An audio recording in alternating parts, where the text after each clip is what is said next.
Welcome to part 8 of our live training series here with our K24 swapped Civic Si.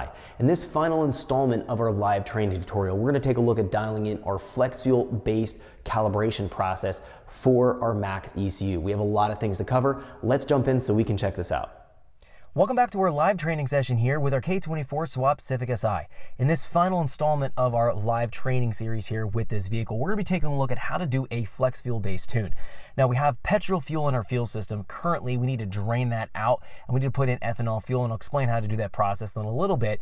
Then we'll fire up our engine on ethanol and we'll go through that calibration process. It's extremely simple as long as you're following along with what I show and talk about in this tutorial.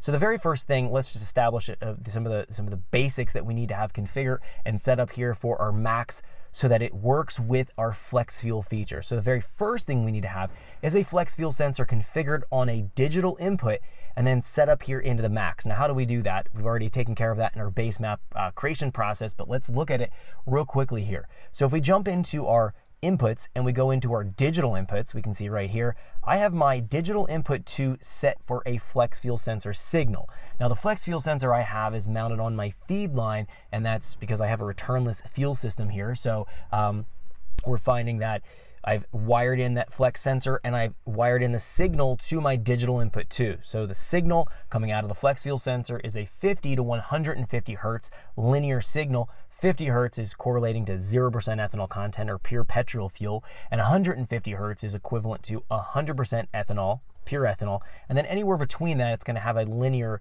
scaling factor between 50 and 150 hertz, and that's what it sends back into our Max here, and the Max is going to interpret that frequency and then output an ethanol concentration or ethanol percentage reading, so it tells us how much ethanol content we have in our fuel system.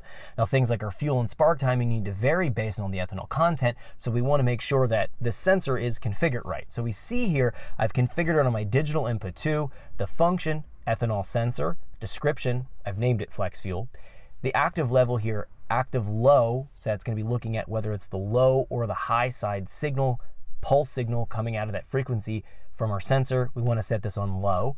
Pull-up resistor is on, so we 5-volt pull-up on, and then input type is set to digital. So these are some of the basic details that we need to have configured. Now, a few other things to talk about here. If we jump into our ethanol sensor, we're going to find that we have these two options here. So hold at load and custom calibration. Now the custom calibration is not needed for a Continental sensor, which is pretty much all the flex fuel sensors you'll find on the market, because they're going to have that 50 to 150 hertz frequency signal that's going to be based on between 0 to 100% ethanol. So it's a very basic scale, and that's what, again, most of what we'll find the sensors that you'll be wiring and working with is going to be a Continental based sensor. So we can leave this calibration set on default rather than custom, so we're not going to worry about that.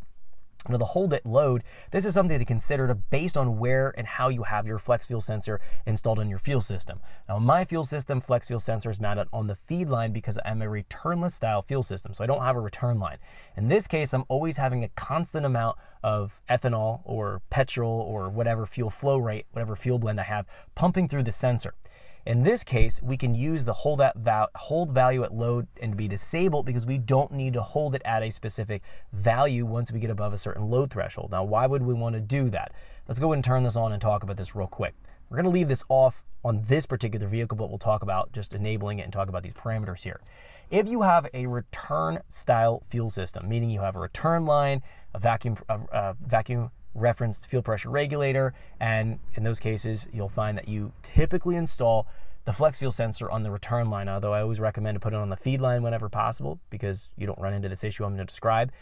When it's on the return line, if we're at higher load, higher RPM, let's say we're a turbo supercharged vehicle at higher boost levels, we're going to find that we have the majority of the fuel flow rate coming from our fuel pump, going through our fuel injectors and deliver into our engine. We're not finding that much comes through the return line.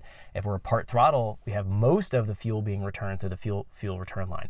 So in part throttle cruise situations, our ethanol content sensor is going to be a constant flow of whatever the blend, petrol, ethanol blend coming through that sensor. It's always going to be consistent. But under high load, high RPM, we're going to be, again, having kind of erratic fuel flow rate coming through that sensor because the majority of it is going to be going through the injectors into the engine. Now this is problematic because we're basing our fuel and spark timing compensations on the ethanol percentage or the percentage blend between petrol and ethanol in our fuel system. So if we have things like our fuel and our spark timing varying based on ethanol concentration, and we're finding that we have an erratic reading because we have erratic fuel going through the ethanol sensor on the return line, it's going to create problems for us. It's going to cause instability in our fueling and our spark timing, and it could damage the engine. So in order to avoid that, if you have, again, the flex sensor mounted on your return line, you would use this hold option. We would say above this RPM, above this map pressure, we're going to find that it holds the ethanol concentration reading. So that's going to be what it clamps at. So let's just say once we meet these two thresholds, if the ethanol concentration from our ethanol sensor read 70%, that's what it would use as we get up to the high load, high boost situations where we have that kind of erratic flow going across the sensor. And then once we drop below our thresholds here, there's a deactivation delay. This is how many seconds it holds on to that last red value in part throttle situations. Now, generally speaking, the ethanol concentration doesn't vary a lot, but again, if we have erratic flow through that sensor because we're pumping most of it into the engine, that can be where we have to start to worry about some things.